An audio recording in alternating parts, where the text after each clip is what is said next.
Bom dia, pessoal. Boa tarde, boa noite. Eu não sei que horas você vai assistir esse podcast. Meu nome é Dan Lisboa e iniciou agora, única e exclusivamente pela 35ª vez. Ai, o incrível, o estourado. Espero que não, como tudo na minha vida, nada flopado podcast rolê. E aí, como vocês estão? A gente vai começar agora a segunda parte dos episódios especiais de Halloween. Lembrando que são 3 partes e eu tô contando a história de Paintball. Se você já assistiu o primeiro episódio, pode continuar com a gente, fique tranquilo, pode entrar, aceita um café, sinta-se à vontade, me casa sucaça. E se você não assistiu ainda, eu vou deixar aqui, ou aqui, ou aqui, ou aqui, ou aqui, ou tentar deixar o link em algum lugar. Então hoje eu vou direto ao ponto, porque no episódio anterior eu já falei demais, já dei introdução demais, então vamos direto ao ponto. Um adendo que eu queria colocar aqui é que o nome original é Boxes, mas não por causa da tradução de caixas, é porque o gato dele se chamava Boxes. Então, quando eu falar, eu vou usar Boxes mesmo, não vou traduzir, tá bom? Que é estranho chamar o gato de caixas. Vamos lá. Eu disse várias vezes nos comentários dos textos anteriores que nada realmente aconteceu depois da parte de passos, mas isso não é verdade. Os acontecimentos da história a seguir não ficaram trancados no abismo da minha mente. Sempre me lembrei deles. Só quando me lembrei de balões e falei com a minha mãe sobre os eventos seguintes é que eu percebi o quão entrelaçada essa história estava com todo o resto. Mas originalmente eu não tinha planejado compartilhar tudo. Meu desejo de guardar essa lembrança se deveu principalmente ao fato de que eu acho que eu não demonstrei bom senso na forma de contar. Eu também queria o consentimento de outra pessoa, a fim de não deturpar o que aconteceu, e eu não esperava que houvesse tanto interesse nas minhas outras histórias. Então eu nunca pensei se seria realmente pressionada a dar mais detalhes. Eu teria ficado feliz em guardar essa história para mim, pelo resto da minha vida. Não consegui entrar em contato com outra parte, mas me sentiria desonesto se escondesse essa história daqueles que queriam mais informações. Agora que eu falei com a minha mãe e a outra linha de conexão foi traçada, o que se segue é uma lembrança tão precisa quanto eu consegui ter. Peço desculpas pela história longa, mais uma vez. Passei o verão antes do meu primeiro ano de ensino fundamental aprendendo a subir em árvores. Havia um pinheiro em particular do lado de fora da minha casa que parecia quase que projetado para mim. Tinha galhos tão baixos que eu poderia facilmente agarrá-los sem impulso, e nos primeiros dias depois de aprender a me levantar, eu simplesmente sentava no galho mais baixo e balançava os pés. A árvore estava do lado de fora da cerca dos fundos e era facilmente visível da janela da cozinha, logo acima da pia. Em pouco tempo, minha mãe e eu desenvolvemos uma rotina em que eu ia brincar na árvore enquanto ela lavava a louça, porque assim ela podia me ver enquanto fazia outras coisas. Com o passar do verão, minhas habilidades aumentaram e em pouco tempo eu estava subindo bastante alto. À medida que a árvore ficava mais alta, seus galhos não apenas ficavam mais finos, mas também mais espaçados. Até que eu cheguei num ponto em que eu não conseguia mais subir. E aí o jogo teve que mudar. Comecei a me concentrar na velocidade e no final consegui chegar ao galho mais alto em 25 segundos. Fiquei muito confiante. E uma tarde eu tentei pular de um galho para o outro, antes de conseguir me agarrar no próximo galho. Eu caí cerca de 6 metros e quebrei gravemente o braço em 2 lugares. Minha mãe estava correndo na minha direção, gritando, e eu lembro que ela soava como se estivesse debaixo d'água. Eu não lembro do que ela disse, mas eu lembro de ter ficado perplexo ao ver como meu osso era branco. Eu ia começar o jardim de infância com gesso e eu não tinha amigos para poder escrever nele. Minha mãe deve ter se sentido péssima, porque um dia antes de eu começar a escola, ela trouxe para casa um gatinho. Ele era apenas um bebê e tinha listras bege e brancas. Assim que ela colocou ele no chão, ele se arrastou até uma caixa vazia de refrigerante e eu o apelidei de Boxes. Boxes era apenas um gato de rua. Minha mãe tirou as garras dele para que ele não destruísse os móveis, então, como resultado, fizemos o possível para mantê-lo dentro de casa. Ele saía de vez em quando e a gente encontrava ele em algum lugar do quintal perseguindo ou um inseto ou um lagarto, mas ele dificilmente conseguia pegar alguma coisa porque ele não tinha as garras dianteiras. Ele era bastante evasivo, mas sempre o apanhávamos e o levávamos de volta para dentro. Ele se esforçava para olhar por cima do meu ombro, e eu disse à minha mãe que era porque ele estava planejando a próxima estratégia. Uma vez lá dentro, a gente dava um pouco de atum e ele aprendeu o que o som do abridor de latas poderia sinalizar. Então ele vinha correndo sempre que ele ouvia o barulhinho. Esse condicionamento foi útil mais tarde, porque no final do nosso tempo naquela casa, o Boxer saía com muito mais frequência e corria para debaixo da casa, para o vão onde nenhum de nós queria ir, porque era apertado e provavelmente cheio de insetos e roedores. Engenhosamente, minha mãe pensou em prender o abridor de latas em uma parte dos fundos e deixá-lo do lado de fora do buraco por onde o Boxer passava. Eventualmente, ele parecia com seus miados altos, parecendo animado com o som e depois horrorizado com a forma como pudemos usar uma armadilha tão cruel com ele. Um abridor de latas sem atum não fazia sentido para o Boxes. A última vez que ele escapou para debaixo da casa foi, na verdade, no nosso último dia nela. Minha mãe colocou a casa à venda e começamos a arrumar nossas coisas. Não tínhamos muito e demoramos pouco para arrumar as malas. Embora eu já tivesse arrumado todas as minhas roupas a pedido da minha mãe, ela percebeu que eu estava muito triste com a mudança e queria que a transição fosse tranquila para mim. Acho que ela pensou que se eu visse as minhas roupas nas caixas, reforçaria a ideia de que a gente estava se mudando. Mas não adiantou muito. Quando o Boxy saiu enquanto estávamos carregando algumas coisas na van da mudança, minha mãe praguejou porque ela já havia embalado o abridor de latas e não tinha certeza de onde ele estava. Eu fingi que eu ia procurar só para não ter que entrar debaixo da casa. E minha mãe, provavelmente consciente da minha fraude, moveu um dos painéis e entrou. Minha mãe saiu de lá rápido com boxes nos braços e pareceu muito nervosa, o que fez eu me sentir ainda melhor em sair dessa furada, que era entrar no buraco debaixo da casa. Minha mãe fez alguns telefonemas enquanto eu arrumava mais algumas coisas, e então ela entrou no meu quarto e me disse que tinha falado com o corretor. A gente começaria a nos mudar para outra casa naquele mesmo dia. Ela disse isso como se fosse uma ótima notícia, mas eu pensei que a gente ia ter mais tempo na casa. Ela disse inicialmente que a gente não mudaria antes do final de semana seguinte, e era apenas terça-feira. Além disso, a gente não tinha terminado de arrumar as malas completamente. Mas minha mãe disse que às vezes era mais fácil substituir as coisas do que empacotá-las e carregá-las pela cidade inteira. Eu nem consegui pegar o resto das minhas roupas que estavam nas caixas. Perguntei se eu podia ligar para o Josh para me despedir, mas ela disse que a gente podia ligar para ele da nossa casa nova. E saímos num caminhão de mudança. Consegui manter contato com o Josh durante anos, o que é surpreendente, já que a gente não frequentava mais a mesma escola. Nossos pais não eram amigos íntimos, mas sabiam que nós éramos e, portanto, satisfaziam o nosso desejo de nos vermos. Eles nos levavam de um lado para o outro para dormir na casa deles e, às vezes, todo fim de semana. Certo ano, no Natal, nossos pais até juntaram seu dinheiro e nos deram alguns walkie-talkies realmente legais, que funcionavam em um raio que se estendia além da distância entre as nossas casas. Eles também tinham baterias que poderiam durar dias se o walkie-talkie tivesse ligado, mas não fosse usado. Eles apenas ocasionalmente funcionavam bem o suficiente para que pudéssemos conversar um com o outro do outro lado da cidade. Mas quando a gente ficava lá, a gente usava pela casa, falando em uma linguagem simulada de rádio que a gente tinha tirado dos filmes. E eles funcionavam muito bem para isso. Graças aos nossos pais, ainda éramos amigos quando tínhamos 10 anos. Um fim de semana eu estava na casa de Josh e minha mãe me ligou para dizer boa noite. Ela ainda ficava bastante atenta em mim, mesmo quando eu não conseguia me ver de perto. Mas eu estava tão acostumado com isso que eu nem percebi. Na ligação ela parecia chateada. O boxe sumiu. Deve ter sido uma noite de sábado, porque eu tinha passado a noite na casa do Josh e eu iria para minha casa no dia seguinte, para a aula de segunda-feira. O boxe estava desaparecido desde a tarde de sexta-feira. Concluí que ela não o via desde que voltou para casa depois de me deixar. Ela deve ter desistido de me contar que ele tinha desaparecido, porque se ele não voltasse para casa antes de mim, eu ia ficar arrasado.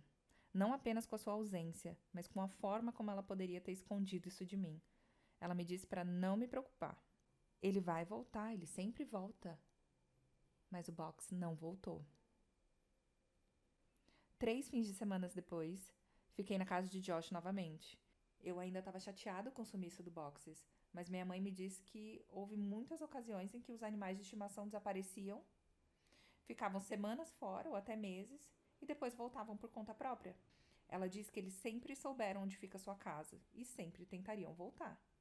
Eu estava explicando isso pro Josh quando um pensamento me atingiu com tanta força que eu interrompi minha própria frase para dizer em voz alta: "E se Box voltou para casa errada?" O Josh estava confuso. "O quê? Ele mora com você. Ele sabe onde fica a sua casa." "Mas ele cresceu em outro lugar, Josh. Ele foi criado na minha antiga casa, a alguns bairros de distância. Talvez ele pense que a gente ainda tá naquele outro lugar. Talvez ele pense que aquele lugar é o lar dele, como eu."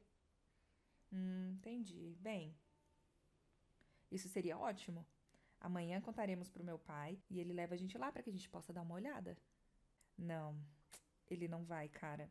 Minha mãe disse que a gente não podia voltar para aquele lugar porque os novos proprietários não queriam ser incomodados. Ela disse que disse a mesma coisa para sua mãe e para o seu pai." E o Josh persistiu. "Tá bom, então. Amanhã, quando a gente for brincar de explorar, a gente dá um jeito e vai para sua antiga casa." "Não, se a gente for descoberto, seu pai vai contar para minha mãe. Mas se a gente tiver que ir sozinho lá, a gente tem que ir essa noite."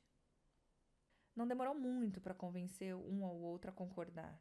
O Josh sempre tinha aquelas ideias malucas, mas a gente nunca tinha escapado da casa dele antes. Na verdade, acabou sendo incrivelmente fácil. A janela do seu quarto dava para o quintal e ele tinha uma cerca de madeira trancada que não estava trancada. Depois daqueles 2 pequenos empurrões, saímos noite adentro, com lanterna e walkie-talkies nas mãos. E os pais dessas crianças, meu Deus, tem que colocar um localizador. Havia 2 maneiras de ir da casa do Josh para minha antiga casa. A gente podia andar pela rua ou atravessar pela mata, o que levaria metade do tempo. Demoraria cerca de 2 horas para caminhar até lá pela rua e eu sugeri que fôssemos pela rua mesmo.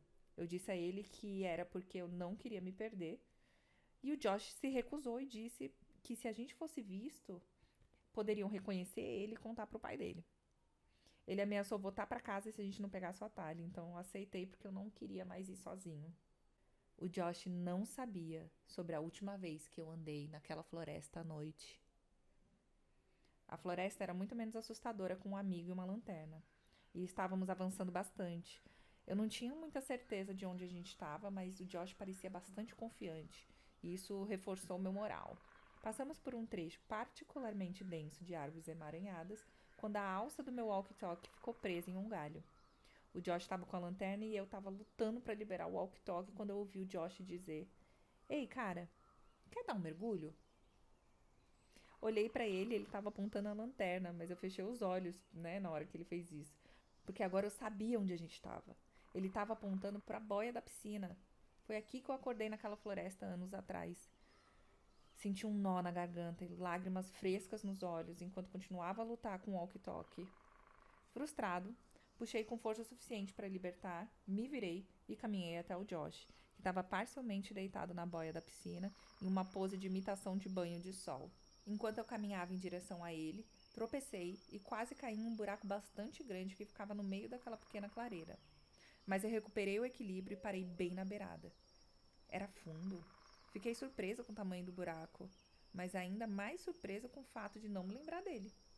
Percebi que o buraco não estava lá naquela noite, porque eu estava no mesmo lugar onde eu tinha acordado.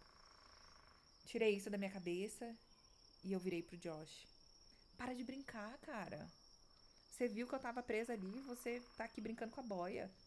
Pontuei a frase com um chute em uma parte exposta da boia. Um grito estridente surgiu de dentro. O sorriso de Josh se inverteu. De repente, ele parecia apavorado e estava lutando para sair da boia, mas não conseguiu devido à maneira estranha como ele tinha deitado nela. Cada vez que ele caía de volta na boia, os gritos se intensificavam.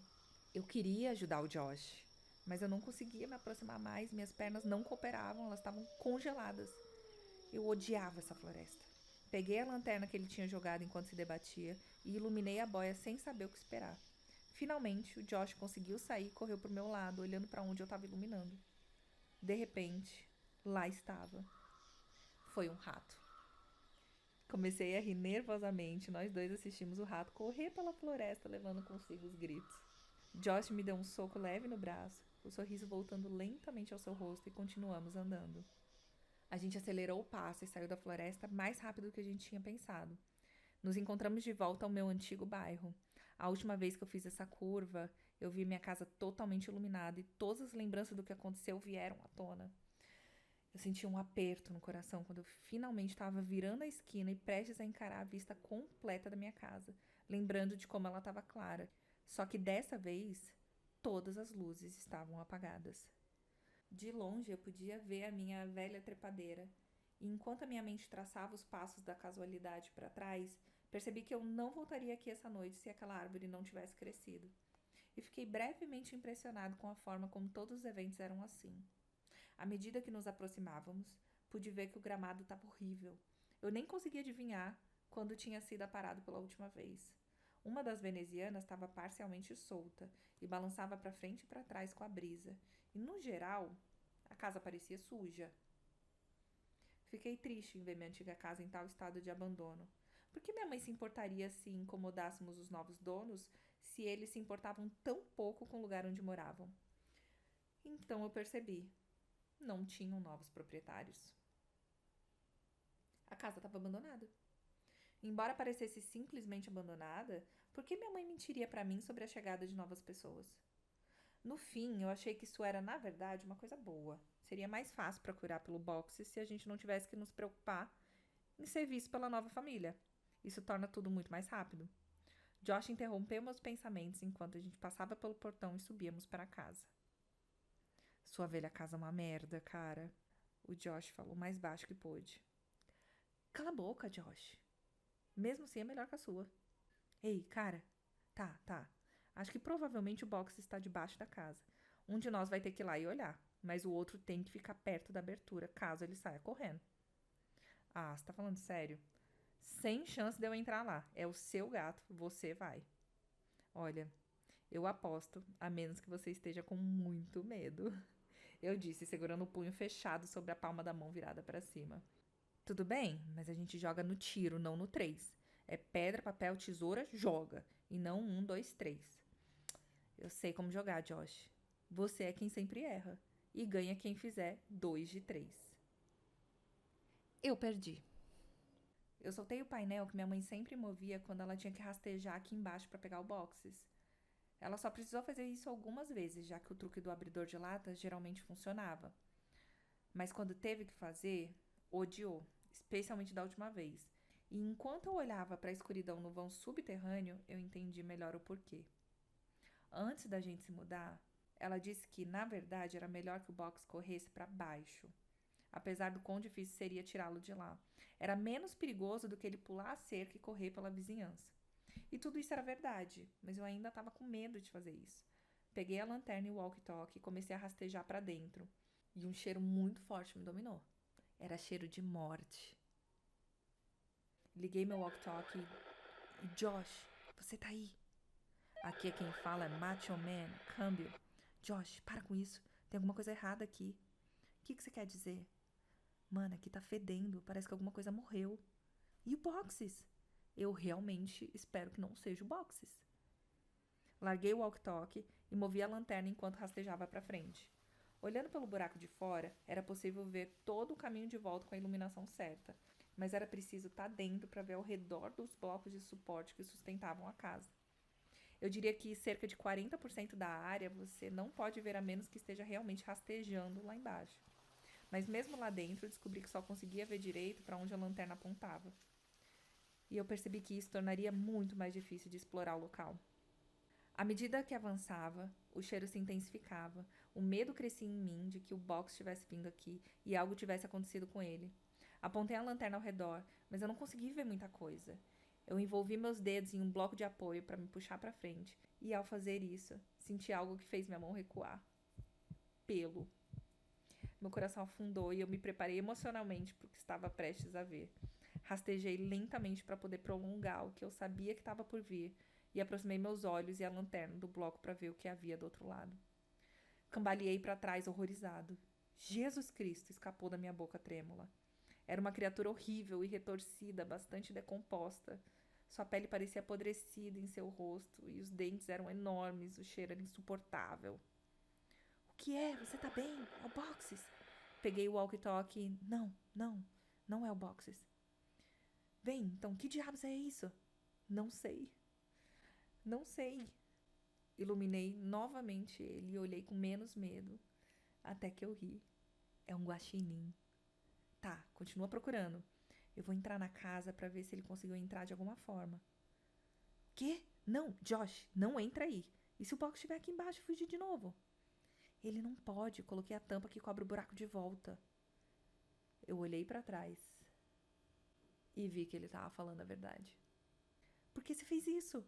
Não se preocupa, cara. Você pode mover a tampa facilmente. Isso faz mais sentido. Se o box fugisse e eu perdesse, ele teria sumido. Se ele tá embaixo, agarra ele com força e eu chego pra mover a tampa. Se ele não tiver, você pode mover a tampa sozinho enquanto eu dou uma olhada na casa. Alguns de seus pontos eram bons e eu duvidava que ele conseguisse entrar na casa de qualquer maneira. Ok, mas tenha cuidado e não toque em nada. Tem um monte de roupa velha minha ainda em caixas no meu quarto. Você pode dar uma olhada lá pra ver se ele entrou em alguma delas. E não esquece seu walkie-talkie. Entendido, meu amigo. Câmbio, desligo. Eu imaginei que estaria escuro como breu. A energia tinha sido desligada porque ninguém estava pagando a conta. Com alguma sorte, ele seria capaz de ver pelas luzes da rua, que poderia lançar alguma luz lá dentro. Caso contrário, não tenho certeza do que ele faria. Em pouco tempo, eu ouvi passos bem acima da minha cabeça e eu senti a terra velha caindo sobre mim. Josh, é você? Shhh, alerta, alerta. Este é Macho Man voltando para o grande tango Foxtrot. A águia pousou. Qual sua localização, princesa Jasmine? Câmbio. Idiota. Macho Man, minha localização é o seu banheiro, olhando o seu estoque de revistas. Parece que você gosta dos bumbuns dos caras. Qual é o relatório sobre isso? Câmbio. Eu podia ouvi-lo rindo sem o walkie-talkie e comecei a rir também. Eu ouvi os passos se distanciando. Ele estava a caminho do meu quarto. Cara, tá escuro aqui. Ei, tem certeza de que tinha caixas de roupa aqui? Porque eu não tô vendo nenhuma. Claro, deve ter algumas caixas aí na frente do armário. Mano, não tem caixa aqui. Deixa eu ver se você colocou as caixas no armário antes de sair. Comecei a pensar que talvez minha mãe tivesse voltado pra pegar as roupas e simplesmente tivesse doado, porque eu já tinha crescido demais. Mas eu lembrei de ter deixado as caixas lá. Não tive nem tempo de fechar as últimas antes da gente sair. Enquanto eu esperava que Josh me contasse o que encontrou, chutei minha perna que estava começando a adormecer por causa da posição em que eu estava e ela bateu em alguma coisa. Eu olhei para trás e vi algo muito estranho. Era um cobertor e ao redor tinha tigelas. Rastejei um pouco mais para perto dele. O cobertor cheirava a mofo e a maioria das tigelas estava vazia. Mas uma ainda continha algo que eu reconheci. Era comida de gato. Era um tipo diferente do que a gente dava pro Boxes, mas de repente eu entendi. Minha mãe montou um cantinho pro Boxes, para encorajar ele a vir aqui de vez em quando, ao invés de correr pela vizinhança. Isso fazia muito sentido e parecia ainda mais provável de que o Boxes voltasse para esse lugar. Isso é tão legal, mãe. Foi o que eu pensei. Ei, encontrei suas roupas. Ah, legal. Onde estavam as caixas? Como eu disse, não tem nenhuma caixa. Suas roupas estão no seu armário. Estão penduradas? Eu senti um arrepio. Era impossível. Eu tinha embalado todas as minhas roupas. Embora a gente não se mudasse antes de 2 semanas, eu lembro de ter embalado as roupas e pensar que era estúpido da minha parte ter que tirar as roupas da caixa e colocá-las de volta. Alguém tinha pendurado de volta. Mas por quê? O Josh precisava sair de lá. Isso não pode estar certo, Josh. Elas tinham que estar nas caixas. Para de brincar e volta pra fora. Não é brincadeira, cara. Eu tô olhando pras roupas. Será que você não pensou que deixou nas caixas? Uau! Você com certeza gosta de se admirar, né? Que? O que você tá querendo dizer? As suas paredes, cara. Suas paredes estão cobertas de polaroids suas. Tem centenas delas. Por que você contratou alguém pra... Silêncio. Verifiquei meu walkie-talkie pra ver se ele tinha desligado sem querer e não. Tava tudo certo. Eu podia ouvir passos, mas não sabia exatamente para onde o Josh estava indo. Eu esperei o Josh terminar a frase, pensando que seu dedo tinha escorregado do botão, mas ele não continuou. Ele parecia estar andando pela casa agora. Eu estava prestes a falar com ele por rádio quando ele voltou. Tem alguém na casa? Sua voz estava tão baixa e quebrada que eu pude ouvir que ele estava à beira das lágrimas. Eu queria responder, mas quão alto estava o volume do walkie-talkie dele? E se a outra pessoa ouvisse? Eu não disse nada e apenas esperei e ouvi. O que eu vi foram passos. Passos pesados e arrastados. E então um baque alto. Ai, meu Deus. Josh! Ele foi encontrado. Eu tinha certeza disso. Essa pessoa encontrou e machucou ele. Eu comecei a chorar. Ele era meu único amigo depois do boxes. Então eu percebi. E se o Josh dissesse a esse homem estranho que eu estava aqui? O que eu poderia fazer? Enquanto eu lutava para me recompor, felizmente ouvi a voz de Josh pelo walkie-talkie. Ele tem alguma coisa, cara. É um saco grande. Ele apenas jogou no chão e... Ai, Deus, cara. A bolsa. Acho que ele acabou de se mudar. Fiquei paralisado. Eu queria correr para casa. Eu queria salvar o Josh. Eu queria buscar ajuda. Eu queria tantas coisas, mas eu fiquei ali deitado, congelado. Enquanto eu estava deitado, incapaz de me mover, meus olhos focaram no canto da casa que ficava logo abaixo do meu quarto. Mudei minha lanterna e engasguei com o que eu vi. Animais. Dezenas deles. Todos mortos. Eles estavam empilhados em todo o perímetro debaixo da casa. Será que o box estava entre esses cadáveres? Era para isso que servia a comida de gato? Ver isso quebrou meu choque, porque eu sabia que eu tinha que sair de lá. E eu fui para a saída do buraco. Eu empurrei, mas a tampa não se mexeu. Não consegui mexer porque eu estava presa ali. Não consegui colocar os dedos em volta dele porque as bordas estavam todas para fora. Eu estava preso. Maldito seja você, Josh. Eu sussurrei para mim mesmo. Eu podia sentir passos estrondosos em cima de mim. A casa estava tremendo. Ouvi o Josh gritar, mas o grito dele foi acompanhado por outro grito que não parecia estar com medo. Enquanto eu continuava empurrando, senti a tampa se mexer. Mas sabia que não era eu quem estava movendo. Eu podia ouvir passos acima de mim, e na minha frente, gritos e berros preenchendo os breves silêncios entre os passos. Recuei e segurei meu walkie-talkie pronto para tentar me defender. A prancha foi jogada para o lado e um braço disparou e me agarrou. Vamos, cara, agora! Foi o Josh. Graças a Deus. Saí pela abertura segurando a lanterna e o walkie-talkie. Quando chegamos à cerca, nós dois pulamos, mas o walkie-talkie de Josh caiu. Ele estendeu a mão e eu disse para ele esquecer. A gente tinha que correr. Atrás de nós eu ouvi gritos, mas não palavras, só sons. Foi uma ideia idiota, mas a gente correu para a floresta para voltar mais rápido para casa de Josh e talvez fosse um pouco mais difícil caso alguém seguisse a gente.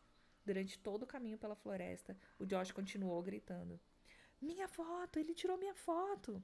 Mas eu sabia que o homem já tinha foto de Josh, de todos aqueles anos atrás na vala.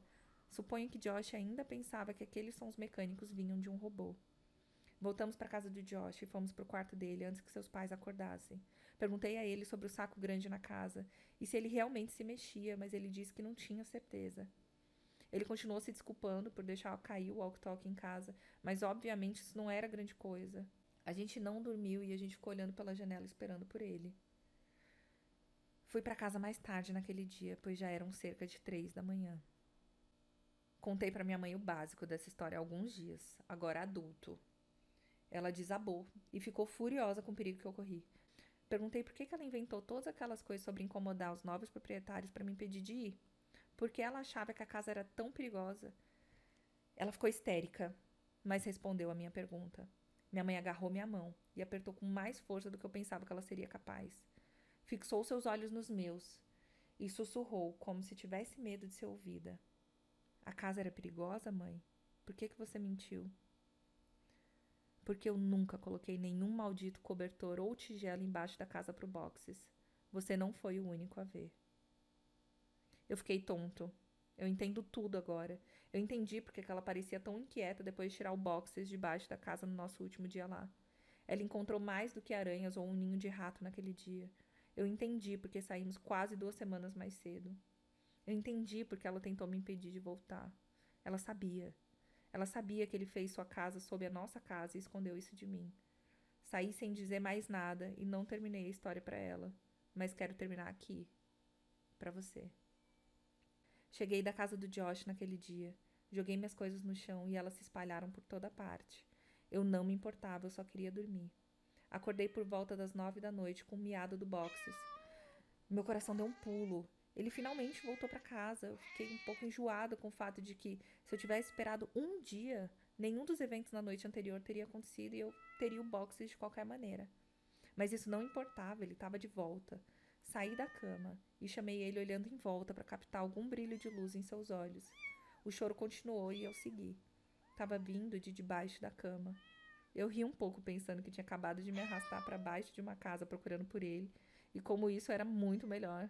Seus miados estavam sendo abafados por uma camisa, então joguei-a de lado e sorri, gritando: Bem-vindo ao lar, Boxes! Seus gritos vinham do meu walkie-talkie. O Boxes nunca voltou.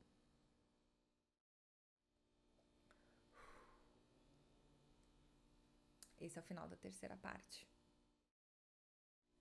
Mapas, parte 4. Houve um comentário na última postagem que me fez lembrar de um evento da minha infância que sempre considerei estranho, mas nunca pensei que tivesse relacionado a nenhuma dessas histórias. Agora eu sei que tá. É engraçado como as memórias funcionam. Os detalhes podem estar todos presentes na sua mente, embora espalhados e desordenados. Então um único pensamento pode costurar eles de volta quase instantaneamente. Eu nunca pensei muito sobre esses eventos porque eu estava focado nos detalhes errados. Voltei para casa da minha mãe e passei por meus antigos trabalhos escolares da infância em busca de algo que achasse importante. Não consegui encontrar, mas eu vou continuar procurando.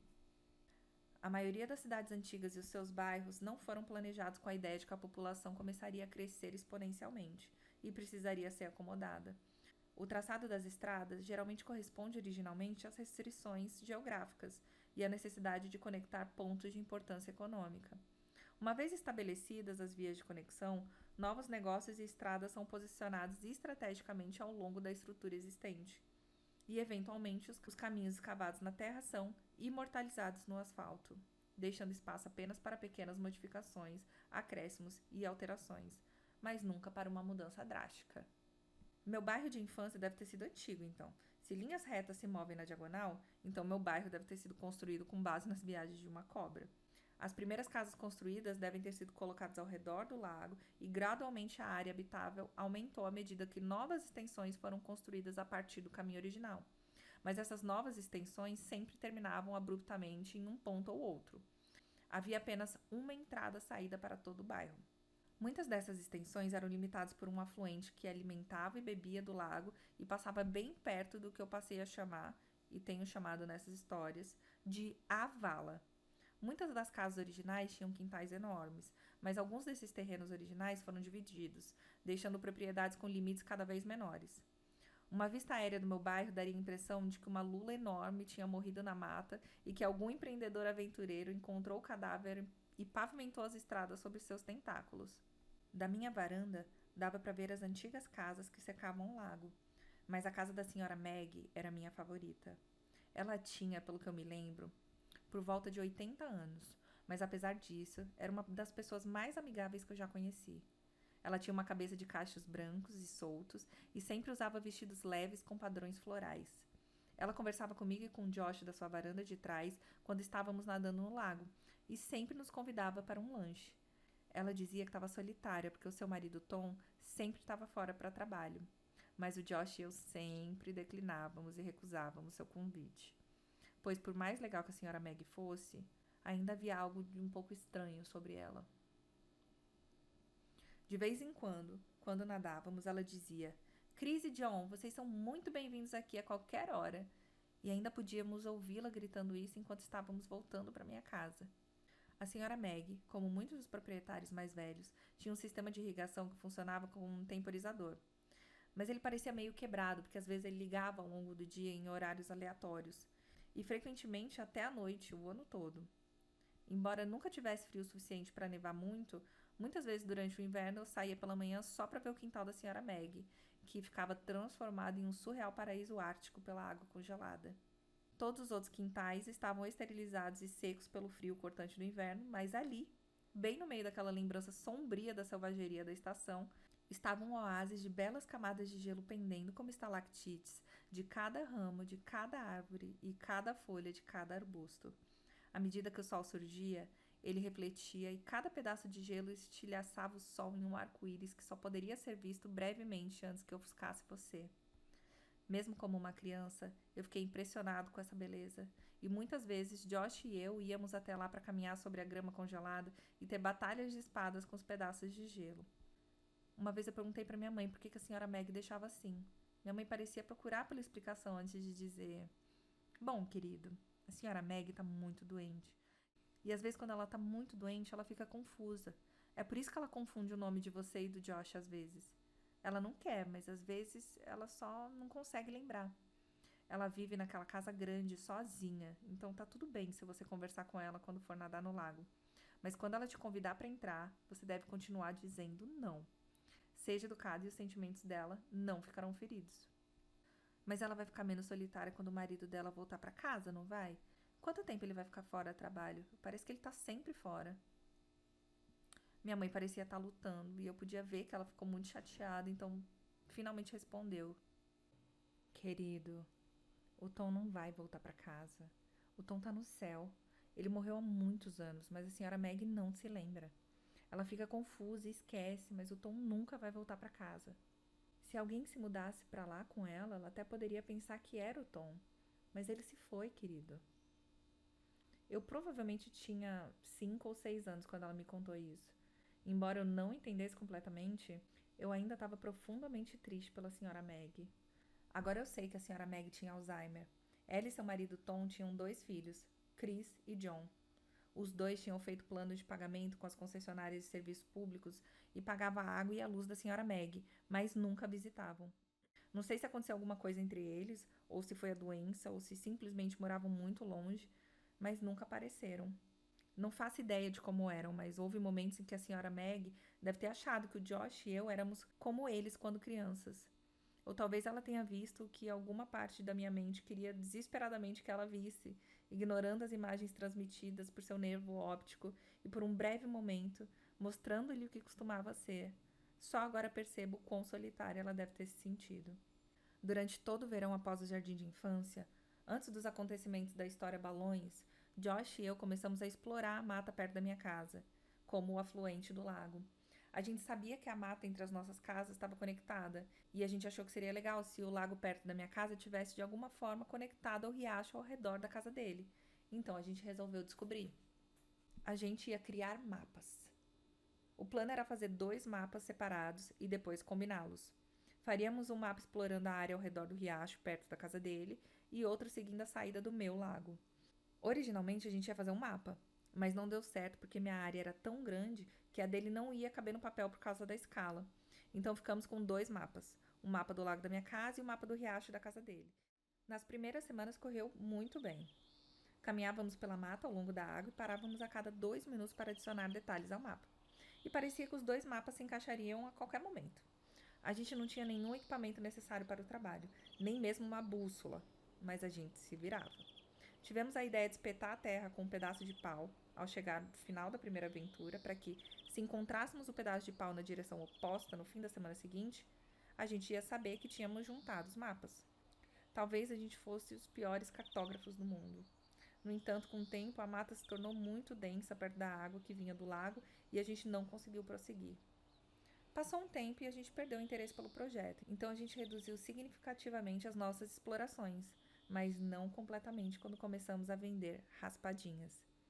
Depois que eu mostrei para minha mãe todas as polaroids que tinha levado da escola e ela tirou minha máquina de raspadinha, eu contei na parte de balões, nosso interesse pelos mapas reacendeu. A gente só precisava bolar outro plano.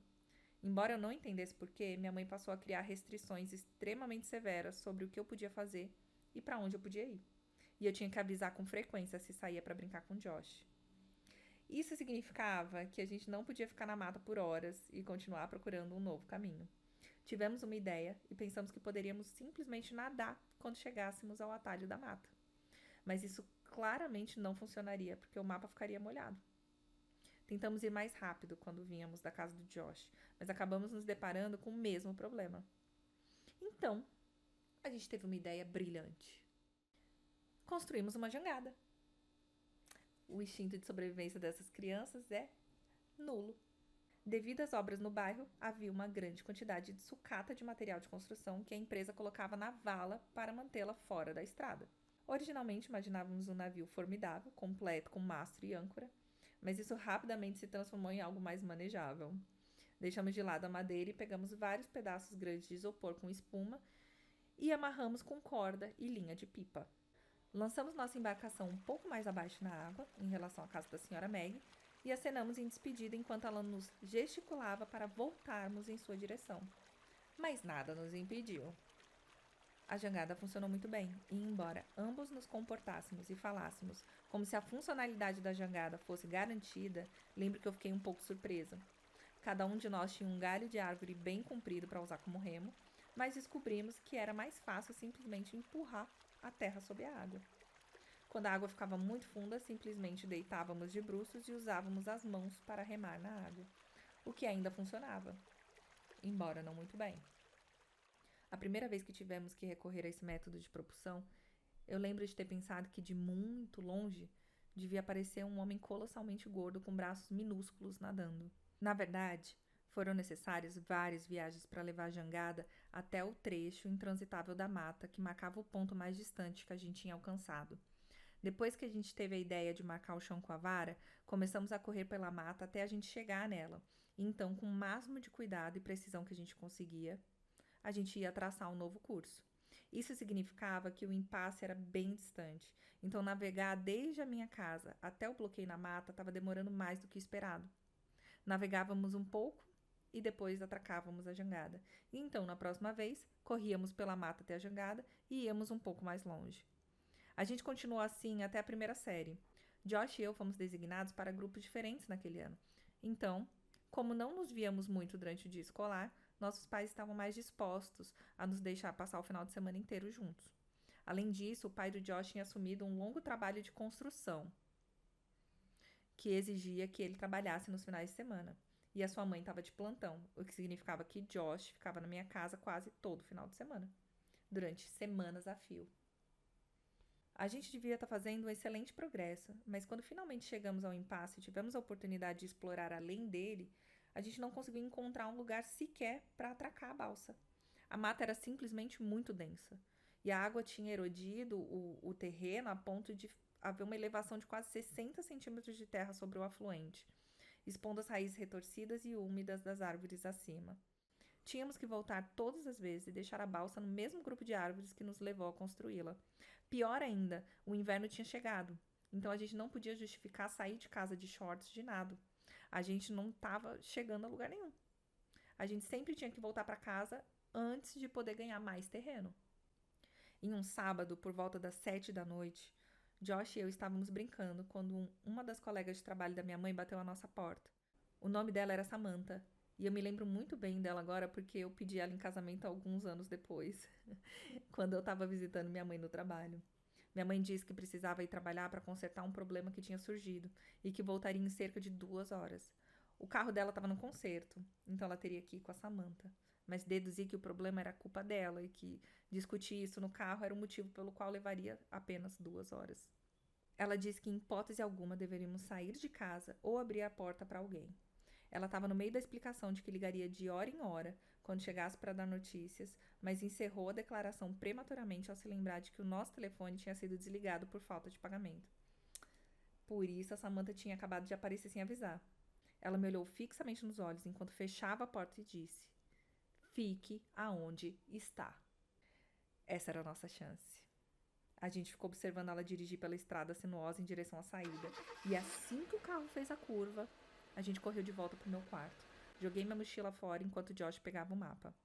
"Ei, você tem uma lanterna?" Josh interrompeu.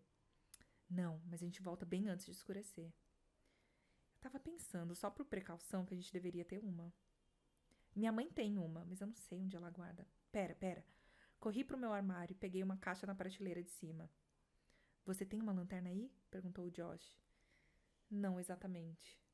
Abri a caixa e encontrei 3 velas romanas que eu tinha tirado da pilha que a minha mãe havia juntado pro 4 de julho do verão passado. Vela romana é tipo aquele sinalizador que usa no estádio. Não pode, mas que se usa no estádio. Isso é uma vela romana. junto com o isqueiro que eu havia conseguido pegar dela alguns meses antes, o que garantia que pelo menos tivéssemos alguma luz, caso precisássemos. Isso foi um pouco antes de eu ter a oportunidade de ter medo da floresta à noite.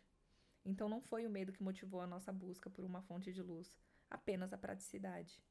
Jogamos tudo na mochila e saímos correndo pela porta dos fundos, certificando de fechá-la para que Boxes não escapasse. A gente tinha 1 hora e 50 minutos. Corremos pela floresta o mais rápido que a gente pôde e chegamos à jangada em 15 minutos. Estávamos de sunga por baixo das roupas, então a gente tirou as camisas e os shorts e deixamos em 2 pilhas separadas a cerca de 1,20 m da beira da água. Desamarramos a jangada da árvore, pegamos nossos remos de galhos e partimos. Tentamos nos mover rapidamente para alcançar um ponto além do conteúdo do nosso mapa em constante expansão, pois não tínhamos tempo a perder visitando lugares novos.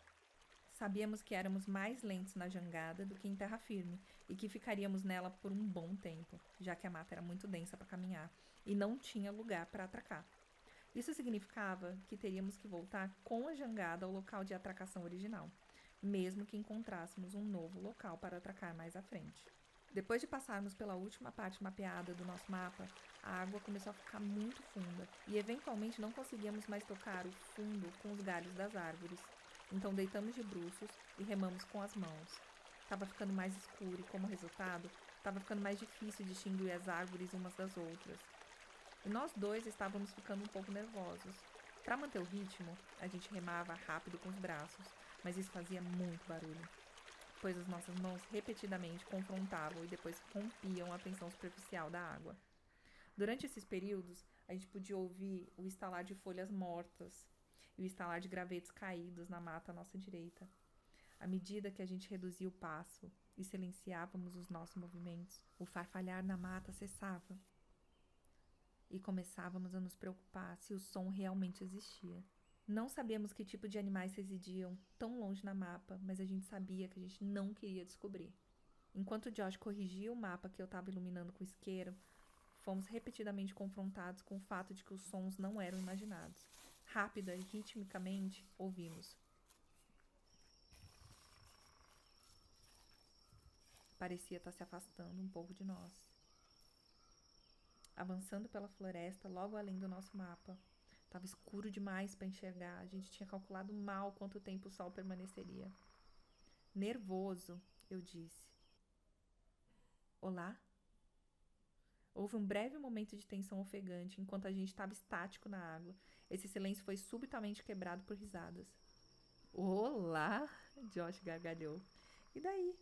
Olá, senhor monstro da floresta. Eu sei que você está se esgueirando, mas quem sabe você responde ao meu olá. Olá.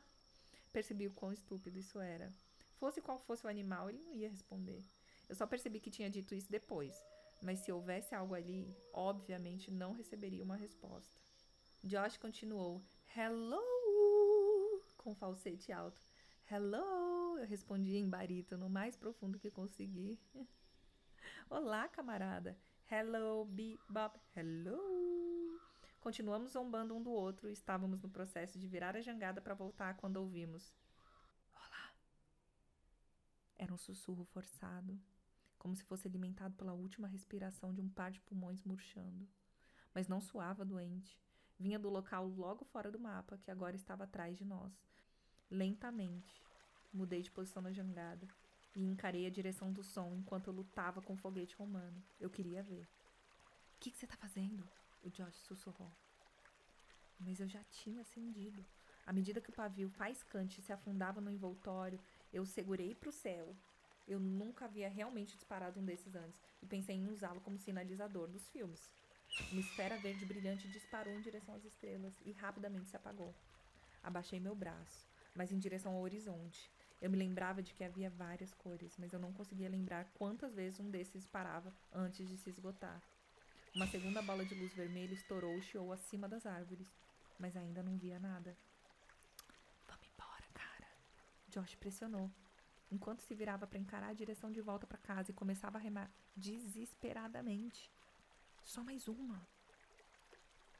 Abaixando meu braço diretamente para as florestas na minha frente, outra bola de fogo vermelha foi lançada do tubo. Ela viajou para frente até colidir com uma árvore, explodindo brevemente a luz em um diâmetro muito maior. Nada ainda. Deixei o foguete cair na água e observei enquanto mais uma bola de fogo lutando explodiu livre, apenas para rapidamente morrer, sufocada pela água. Enquanto começávamos a remar em direção à minha casa, ouvimos um ruído alto e inconfundível na floresta. O rompimento de galhos e o pisotear de folhas caídas propuseram o som da gente batendo na água. Ele estava correndo. No nosso pânico, sacudimos a jangada de forma muito violenta e senti uma das cordas sobre o meu peito afrouxar. Josh, cuidado! Mas era tarde demais, nossa jangada estava quebrando. Em pouco tempo, ela se desfez completamente. Cada um de nós se segurava em um pedaço separado de isopor, mas os pedaços não eram grandes o suficiente para manter a gente completamente flutuando, e nossas pernas balançavam embaixo de nós na água fria. Josh, rápido! Eu gritei, apontando para a água bem ao lado dele. Ele se arrastou, mas estava frio demais para se mover rápido, e nós dois observamos o mapa flutuar para longe. Eu tô com muito frio, cara. Josh estremeceu, desanimado. Vamos sair da água. Nos aproximamos da margem, mas cada vez que tentávamos nos içar para cima, ouvíamos o farfalhar frenético vindo na nossa direção, vindo da floresta logo acima. Por fim, a gente estava com muito frio e fraco para sequer tentar mais. Continuamos batendo as pernas e a gente conseguiu se aproximar do cais. Nós caímos nos destroços e tentamos puxá-la para a terra firme, mas a peça de Josh escorregou e flutuou na direção do lago. Tiramos nossos trajes de banho e estávamos desesperados para vestir roupas secas, para que nos protegessem do frio cortante do ar. Vesti meus shorts, mas havia algo errado. Eu virei pro Josh. Cadê minha camisa, cara? Ele deu de ombros e sugeriu. Talvez tenha caído na água e flutuado para dentro do lago? Disse ao Josh para voltar para minha casa e dizer que a gente estava brincando de esconde-esconde se minha mãe estivesse em casa. Eu tinha que tentar encontrar minha camisa. Corri para trás das casas, espiei a água e explorei a costa. Ocorreu-me que, com um pouco de sorte, talvez eu também conseguisse encontrar um mapa. Eu estava indo bem rápido porque precisava chegar em casa e estava prestes a desistir quando a minha concentração foi interrompida por um som vindo logo atrás de mim. Oi? Virei-me rapidamente. Era a senhora Maggie. Eu nunca tinha visto à noite antes, e nessa luz fraca ela parecia extremamente frágil. O calor usual que envolvia seu jeito parecia ter sido apagado pelo frio. Eu não me lembrava de nunca tê-la visto sem um sorriso, e então seu rosto parecia estranho. Olá, senhora Maggie. Oi. Oi, Cris. O calor e sorriso tinham retornado a ela, mesmo que suas memórias não. Eu não consegui ver que era você no escuro. Brincando, perguntei se ela iria me convidar para um lanche, mas ela disse que talvez outra hora. Eu estava ocupado demais procurando meu mapa e a camiseta para realmente me envolver com ela, mas ela parecia feliz, então eu não me senti mal. Ela disse mais algumas coisas, mas eu estava distraído demais para prestar atenção. Desejei boa noite e corri pela entrada de sua garagem em direção à minha casa.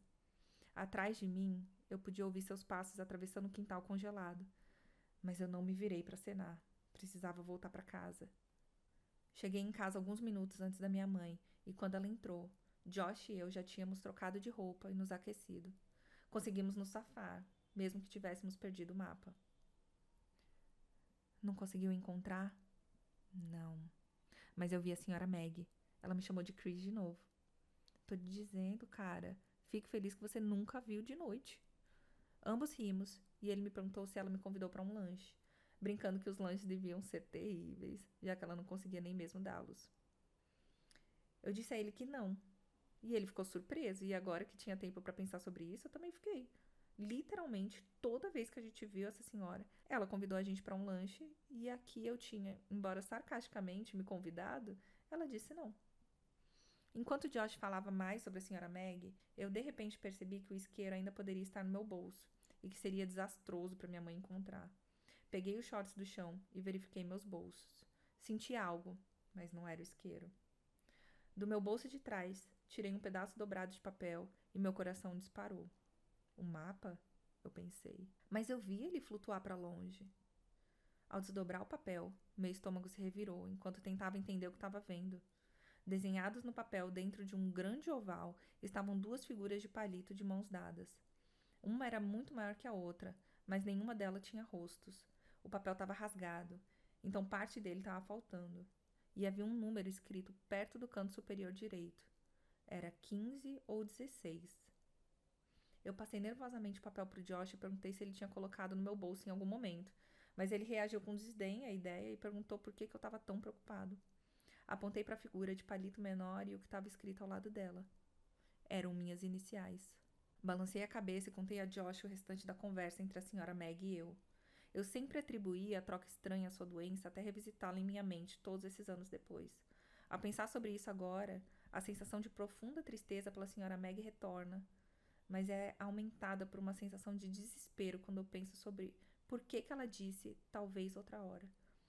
Eu sabia o que ela havia dito, mas eu não entendi o que significava naquela noite. Eu não entendi o que as suas palavras significavam semanas depois, quando eu vi homens em estranhas roupas laranja da Biohazard, carregando o que pensei serem sacos pretos cheios de lixo para fora de sua casa, ou porque todo o bairro cheirava a morte naquele dia.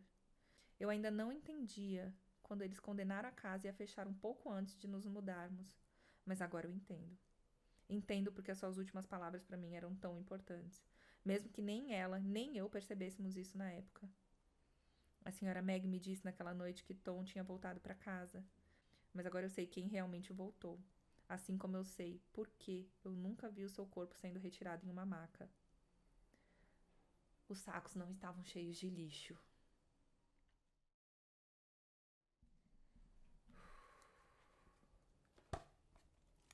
E esse é o final da parte 4.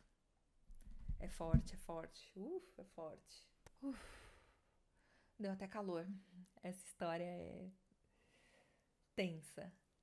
Gostou da parte 3 e 4? Então, ó, você já ouviu a parte 1, a parte 2, a 3, a 4? Acompanha, continua comigo para ouvir a parte 5 e 6. São as partes mais pesadas da história, são as partes mais. Então, essa é a parte 2 do nosso especial de Halloween. Continua aqui, continua assistindo, compartilhando, dando 5 estrelas, seguindo nas redes sociais. Quer compartilhar algo comigo? Pode mandar um zap, um e-mail, um sinal de fumaça em código Morse que eu conto aqui. Só não sei se eu vou contar direito. Meu nome é Dani Lisboa, @Dani Lisboa e @pod.castrulê nas redes sociais. Segue a gente lá, a gente tem um canal no YouTube agora, a gente tem o nosso perfil do Instagram, a gente tem alguns reels para vocês compartilharem, a gente tem várias coisas que foram surgindo ao longo do tempo. Você que tá acompanhando já sabe como funciona. Você que acabou de chegar e tá me conhecendo agora, eu juro que eu sou legal, tá? Na maior parte do tempo. Um ótimo resto de dia e até a próxima.